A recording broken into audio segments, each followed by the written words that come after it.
अच्छा, जैसे कि अकाउंट हमारा क्रिएट हुए 2 हफ्ते से ज़्यादा टाइम हो चुका है, तो अब नेक्स्ट प्रोसेस हम कर सकते हैं। इस पे नेक्स्ट प्रोसेस है रिव्यूज़ बिल्डिंग का।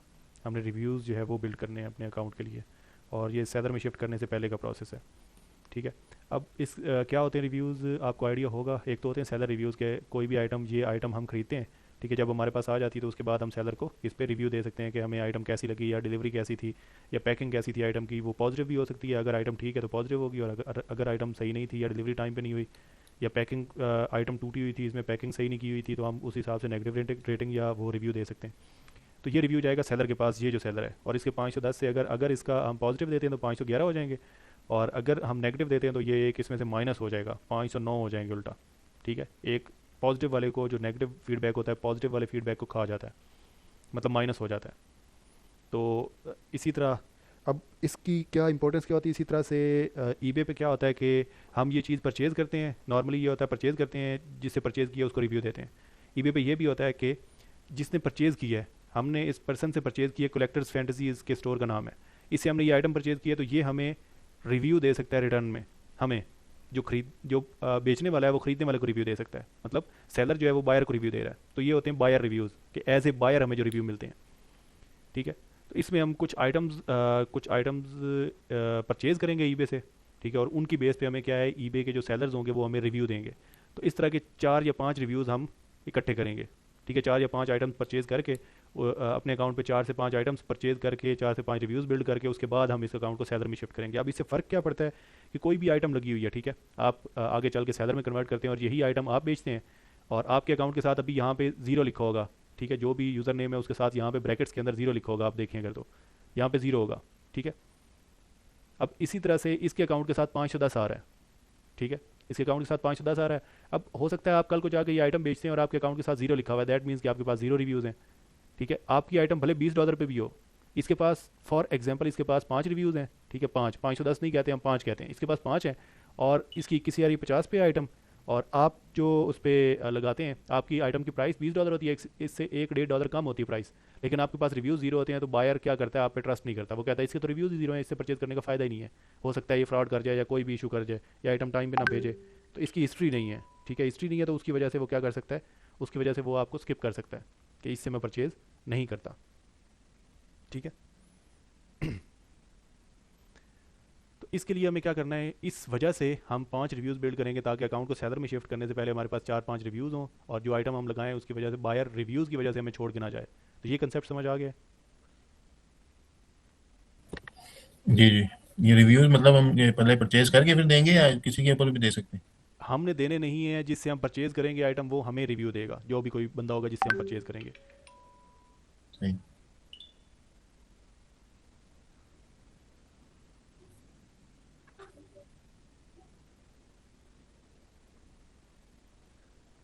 एक सेकंड दे मुझे।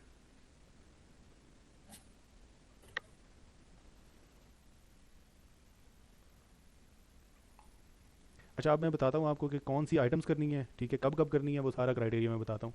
फॉर एग्जांपल यहाँ पे आपका जो शिप टू ऊपर हुआ हुआ है यूनाइटेड स्टेट्स से, तो इसको चेंज कर लेना है, क्योंकि हमारा एड्रेस या जहाँ पे मंगवा रहे हैं वो पाकिस्तान का एड्रेस है हमारा। तो इसको शिप टू को जब परचेजिंग करने लगते हैं, इसको पाकिस्तान पे कर लेना है। ठीक है, कन्फर्म कर दिया। अब हमारा एड्रेस शिप टू जो है वो पाकिस्तान पे चेंज हो गया। अब इसमें मैं सर्च करता हूँ, ठीक है, ये छोटी सी आइटम है रिंग्स, ठीक है, आर्टिफिशियल रिंग्स जो होती हैं। अब ये चाइना बेस्ड आइटम्स हैं, ठीक है, चाइना बेस्ड आइटम्स हैं जिनको हम परचेज़ कर सकते हैं और इनके बेस पे हमें रिव्यू मिल सकता है। ठीक है, अब ये देखें $0.69। अब छोटी से छोटी आइटम, अब मेरा तो ये है कि मैं ये ट्राई करता हूँ कि कम से कम पैसे लगें। ठीक है, अब चीज़ भले मेरे काम की हो या ना हो, चीज़ मेरे काम की हो या ना हो, मैं कम से कम पैसों वाली आइटम्स देखता हूँ।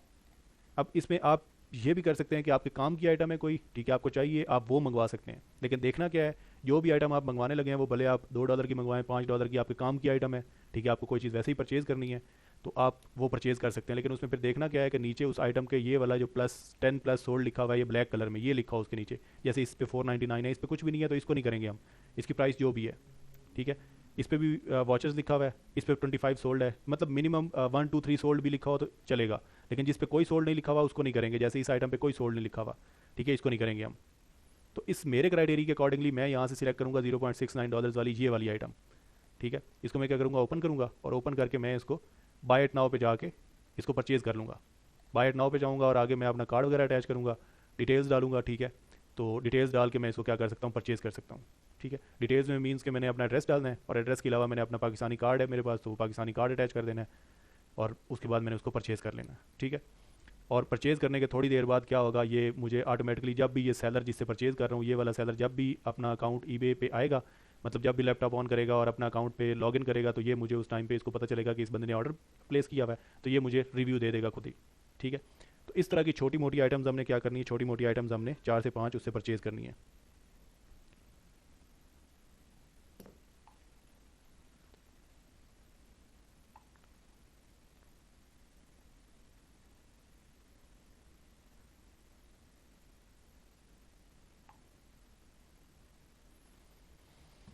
ठीक है, इसमें आप डिफरेंट आइटम्स हो सकती हैं, आप अपनी मर्ज़ी की आइटम्स भी कर सकते हैं। ये साथ साथ मैं भी आपको रेकमेंड कर दूंगा कौन सी आइटम्स करनी है।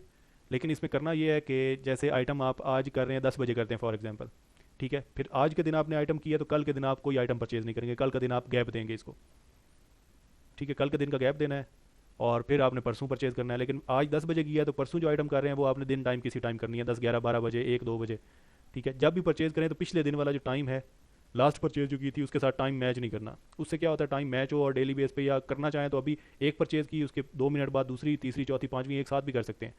लेकिन उससे क्या होगा, एक साथ करेंगे तो अकाउंट सस्पेंड होने के चांसेस होंगे। ईबे को ये आप पे कोई ट्रस्ट नहीं होगा कि ये क्या कर रहा है, अचानक से इसका अकाउंट बना हुआ है और अचानक से आया है 5 परचेजेस कर दिए, आज से पहले तो इसने कभी परचेज़ नहीं की थी। तो आहिस्ता आहिस्ता लेके चलेंगे तो फिर ईबे कहेगा कि हाँ यार इसको चीज़ें अभी तक ये ढूंढता रहा है, देखता रहा है चीज़ें डिफरेंट, अभी इसको ये रिंग्स वगैरह पसंद आ रही हैं तो इसने परचेज़ कर ली हैं, ठीक है। और अगर आप डेली बेस पे सेम टाइम पे करेंगे तो वो कहेगा कि रोबोटिक बिहेवियर है, ये कोई रोबोट काम कर रहा है, कोई इंसान नहीं है, ठीक है।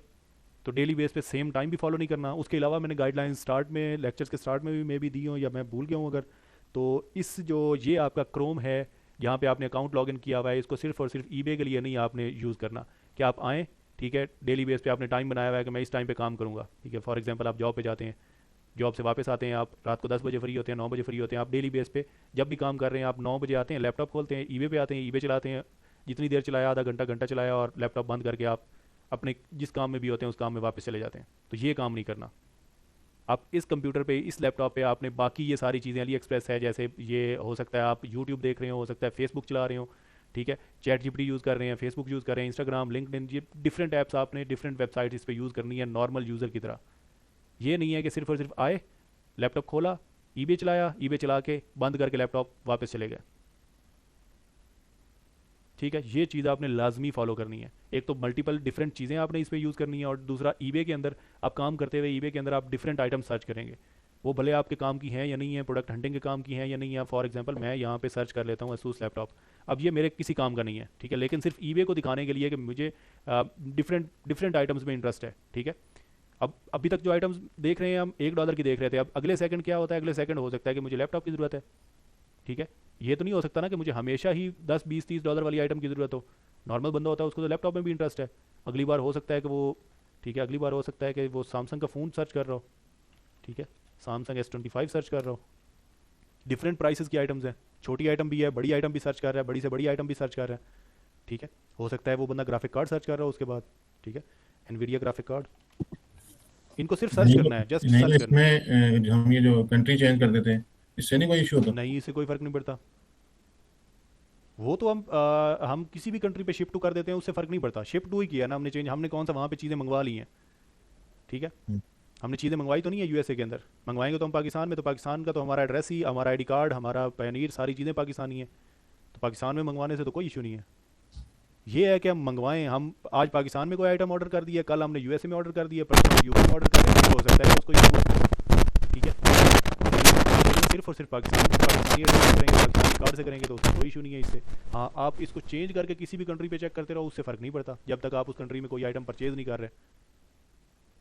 तो ये तो सिर्फ और सिर्फ मैं सर्च कर रहा हूँ, ठीक है। सर्च करने से परचेजिंग का कोई फ़र्क, कोई वो नहीं है, लेना देना नहीं है, ठीक है। अब शिप टू चेंज करने पे, शिप टू पाकिस्तान चेंज करने पे ऐसी आइटम्स जो जहाँ कहीं का भी सेलर है वो पाकिस्तान में शिप कर रहा है वो आइटम्स आएंगी। अगर इसी को आप परचेजिंग के लिए जो छोटी आइटम्स आप कर रहे हो, रिंग्स आप सर्च कर रहे हो ना, रिंग्स आप यूएस पे, इसको शिप टू को यूएस पे रखो तो ऐसी आइटम्स आएंगी जो यूएसए में शिप हो रही हैं। जो पाकिस्तान में ऑर्डर्स आएंगे या पाकिस्तान में भेज रहा है सेलर, वो वाला सेलर वहाँ पर नहीं आएगा, ठीक है। ऐसा सेलर जो पाकिस्तान में आइटम भेज रहा है वो वहाँ पर नहीं आएगा। और ये सस्ती आइटम सिर्फ और सिर्फ शिप टू पाकिस्तान के अंदर ये आइटम्स आपको सस्ती इतनी देखने को मिलेंगी $0.69। यही आइटम अगर यूएसए में लगी होगी, शिप टू यूएस के एरिया में लगी होगी, तो यही आइटम $2 से $3 की, $4-5 की होगी, यही आइटम। ठीक है, तो ये फ़र्क होता है। अब ये चाइनीज़ आइटम है और इसके साथ देखें फ्री इंटरनेशनल शिपिंग है। ठीक है, ये जहाँ कहीं भी इसने शिपिंग अलाउ की हुई है, फॉर एग्जांपल इसने तुर्की के लिए अलाउ की हुई है, तो तुर्की के लिए भी फ्री शिपिंग होगी इसकी। लेकिन जब यूएस या यूके की बात करेंगे तो ज़्यादातर जो चाइनीज़ होते हैं यूएस यूके में फ्री शिपिंग पे नहीं भेजते, वो शिपिंग चार्जेस लेते हैं साथ।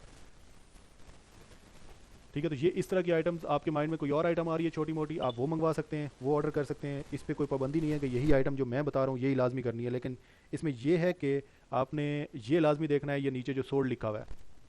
ठीक है, और अगर पॉसिबल है तो इसमें आप आज से ही ये परचेजिंग शुरू कर दें, क्योंकि एक दिन का गैप देंगे, 5 परचेजेस करनी है तो 10 दिन तो इस पर लगेंगे ही लगेंगे आराम सुकून से। तो इसको जितना जल्दी हो सके परचेजिंग को स्टार्ट कर लें। और परचेजिंग करने के लिए एक और चीज़ जो फॉलो करनी है वो ये है कि वर्चुअल कार्ड या ऑनलाइन बैंक का कार्ड नहीं यूज़ करना। जैसे ऑनलाइन बैंक में नया पे है, उसका कोई फिजिकल ब्रांच नहीं है नया पे की, ठीक है, उसका कार्ड नहीं यूज़ करना। इजी पैसा का कार्ड कर सकते हैं? इजी पैसा भी वर्चुअल बैंक है, फिजिकल बैंक की बात कर रहा हूँ। जैसे यूबीएल है, एचबीएल है, अल्फला है, अलाइड बैंक है, बैंक ऑफ पंजाब है, अपना कार्ड यूज़ करें, घर में से किसी का यूज़ करें, वो मसला नहीं है। लेकिन कोई बैंक जो फिजिकली पाकिस्तानी फिजिकल बैंक है उसका कार्ड यूज़ करें तो ज़्यादा बेहतर है। नया पे से भी हो जाएगा, ठीक है, लेकिन बेहतर ये है कि आप कोई फिजिकल बैंक का कार्ड यूज़ करें, बेहतर ये है। और ये आइटम जो 0.69 या $1 तक की आइटम है, ये 200, 250, 300 रुपये तक की आपको ये आइटम मिल जाएगी। ठीक है, 280 का डॉलर है तो साथ टैक्स वगैरह मिला के आपको मैक्सिमम ये 300, 300 350 की ये आइटम मिल जाएगी। हाँ, हो सकता है तो 400 की मिल जाए $1 तक। ये वाली तो 300 के राउंड अबाउट मिल जाएगी, 0.71 वाली। ठीक है, इसमें 0.69 वाली आइटम्स भी थी, ये जैसे 0.69 है। ठीक है, ये आइटम आपको 250-300 तक की मिल जाएगी। 5 इस तरह की आइटम्स अगर करते हैं तो आपका 1500 या मैक्सिमम $2000 लग जाएगा। अगर 412 आइटम का करते हैं तो $2000 आपका मैक्सिमम इस पर लग जाएगा। अब ये आइटम आपकी मर्ज़ी है कि ये आपके काम की है तो आप इसको काम की जो आइटम है उसको देख के मंगवा सकते हैं, या जस्ट रिव्यूज़ के लिए। मेरे लिए तो सिर्फ रिव्यूज़ होते हैं कि मुझे सिर्फ रिव्यू चाहिए, ये आइटम मेरे तक आए या ना आए। अगर आ भी जाए और मेरे काम की नहीं है तो मुझे फ़र्क नहीं पड़ता, और अगर नहीं भी रिसीव होती तो मुझे तब भी फ़र्क नहीं पड़ता, क्योंकि मुझे रिव्यू चाहिए, रिव्यू मिल जाता है, मेरे लिए इनफ है। ठीक है, ये प्रोसेस अब करना है आपने। नहीं तो ये लाजमी होता है कि रिव्यू जो है जो। अपनी सारी कहानी आपको बताइए, आपकी मर्ज़ी है। नहीं करना चाहते तो भी आपकी मर्ज़ी है। ज़ीरो रिव्यूज़ पे आप लिस्टिंग करेंगे, अगर ठीक है, हम जिससे परचेज कर रहे हैं वो हमें मतलब नहीं रिव्यू दे, फिर क्या करेंगे हम? तो उसको मैसेज कर सकते हैं। अच्छा। सेलर को हम नहीं। मैसेज कर सकते हैं, नहीं तो 5-7 दिन का वेट करना होता है। और 5-7 दिन का कुछ सेलर होते हैं जो खुद ही रिव्यू दे देते हैं, कुछ का ये होता है कि आप हमें रिव्यू दो, कुछ सेलर्स कहते हैं आप हमें रिव्यू दो तब हम आपको रिव्यू देंगे। तो उनको फिर फ़ौरन रिव्यू नहीं देना होता, उनको हमने आज परचेज़ किया, आज से 7 दिन बाद हम उसको रिव्यू देंगे, फ़ौरन नहीं देंगे। और वैसे भी हम भी परचेजिंग, अगर प्रोडक्ट लगाएंगे हमें भी रिव्यू देने पड़ेंगे? हम जो प्रोडक्ट हमारे। लगाएंगे तो वो टोटली हमारी अपनी मर्ज़ी है। हम बेच रहे हैं, टोटली हमारी मर्ज़ी है। कोई हमारे पास ऑर्डर प्लेस करता है और हम नहीं देते और वो मैसेज भी नहीं करता तो कोई फ़र्क नहीं पड़ता, ईबे की तरफ से कंपलसरी नहीं है। हम उसको रिव्यू दे देते हैं बायर को जो हमारे पास परचेज कर रहा है आइटम, तो वो हमारी मर्ज़ी है। ठीक। और इस परचेजिंग से आपके अकाउंट की एक्टिविटी शो होती है कि ये रियल पर्सन है, एक्टिव एक्टिव बंदा है कोई, ये नहीं है कि अकाउंट बना के छोड़ दिया हुआ है। अब जब उस पर कुछ पैसे स्पेंड करते हो तो उसकी जाहिर सी बात है अकाउंट की वैल्यू बढ़ जाती है ईबे की नज़र में। अब एक बंदा है वो रोज़ आके, एक दुकान है और वो रोज़ आके उस दुकान पे बैठ जाता है, उससे कुछ भी परचेज़ नहीं करता या उससे कुछ भी खाता पीता कुछ भी नहीं है, किराने की शॉप है फॉर एग्जांपल, जाके वहाँ पे वैसे ही बैठ जाता है, गप्पे शप्पे मार के वापस आ जाता है। ठीक है, डेली बेस पे यही काम करता है। और दूसरा बंदा है वो उससे कभी सिगरेट ले रहा है, कभी बोतल ले रहा है, कभी चिप्स ले रहा है, कोई चीज़ कोई ना कोई चीज़ ले रहा है, लेकिन वहाँ पे वो भी वैसे ही बैठ रहा है, गप्पे मार रहा है। तो अब आप बताएं कि दुकानदार को कौन सा बंदा अच्छा लगेगा, जो फ्री में आके वहाँ पे बैठता है, गप्पे मार के निकल जाता है, या वो वाला बंदा अच्छा लगेगा जो कुछ ना कुछ उससे परचेज करता रहता है? नहीं, तो क्वेश्चन पूछा वही मैंने जो आपसे। परचेज करता है। हाँ, जो कुछ ना कुछ खरीदता रहता है, तो सेम इसी तरह ईबे भी वैसे ही मार्केट है। कुछ खरीदेंगे तो ईबे की नज़र में हमारी कुछ ना कुछ वैल्यू होगी, कुछ नहीं खरीदेंगे तो कोई वैल्यू नहीं होगी। तो ये हमारी अपनी मर्ज़ी है, 4-5 रिव्यूज़ कर लेंगे और उसके बाद प्रोडक्ट लगाएंगे तो कोई ना कोई जिस जिस बायर के सामने जाएगी वो ईजिली ट्रस्ट कर लेगा। ठीक है, और अगर ज़ीरो रिव्यूज़ होंगे तो ज़ीरो रिव्यूज़ होंगे, मैं और आप भी किसी से आइटम परचेज़ नहीं करेंगे, हम भी यही देखेंगे इसके पास रिव्यू ही नहीं है कोई। नहीं। ये ईबे की तरफ से नहीं है कि आपने 5 रिव्यूज़ करने हैं और तब आपने अकाउंट सेलर में शिफ्ट करना है। वो तो आप पहले दिन भी कर सकते हैं, लेकिन कोर्स लेने का या गाइडेंस लेने का मकसद ही यही है कि मैं आपको ये चीज़ें गाइड करूँ जिनसे फ़ायदा हो सकता है, जिनसे ऑर्डर जल्दी आ सकता है। जी बिल्कुल सही बात। ठीक है, ये चीज़ें थी, आप आज से परचेजिंग स्टार्ट करते हैं, जितनी जल्दी 5 रिव्यूज़ कंप्लीट, 4-5 रिव्यूज़ कंप्लीट कर लेते हैं तो हम उसको अकाउंट को सेलर में शिफ्ट कर सकते हैं। आप नहीं करना चाहते, ठीक है, मैं कह रहा हूँ कि आप नहीं करना चाहते परचेजिंग, हम 1-2 दिन बाद वैसे ही अकाउंट को सेलर में शिफ्ट कर सकते हैं, पहली प्रोडक्ट उस पर लिस्ट कर सकते हैं। ये टोटली आपकी अपनी चॉइस है, मैं किसी चीज़ पे आपको फोर्स नहीं कर रहा कि लाजमी करना है। सही। लेकिन जो चीज़ मैं रिकमेंड कर रहा हूँ उसमें ये है कि मैं बता रहा हूँ, आप कर लेते हैं तो उसमें ये होगा कि आपका फ़ायदा हो जाएगा, प्रोसेस जल्दी हो जाएगा। और नहीं फॉलो करेंगे तो फिर भी किसी ना किसी तरह से तो हो ही जाएगा, टाइम थोड़ा ज़्यादा लग जाएगा ऑर्डर आने में। ठीक है, कर लेते हैं, मैं रात के टाइम कर लूँ। और रात के टाइम कर लें, जैसे आप इजी हो। लेकिन फिर ये करना है कि अगला जो नेक्स्ट ऑर्डर करना है, नेक्स्ट चीज़ परचेज़ करनी है, कल का दिन छोड़ के परसों करनी है, तो वो दिन के टाइम किसी भी टाइम जब भी आप फ्री हो।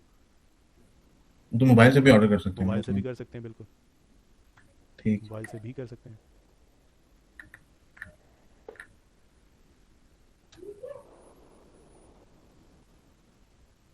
चलें ठीक है, फिर क्लास को एंड करते हैं, इंशाल्लाह मिलते हैं फिर नेक्स्ट क्लास में।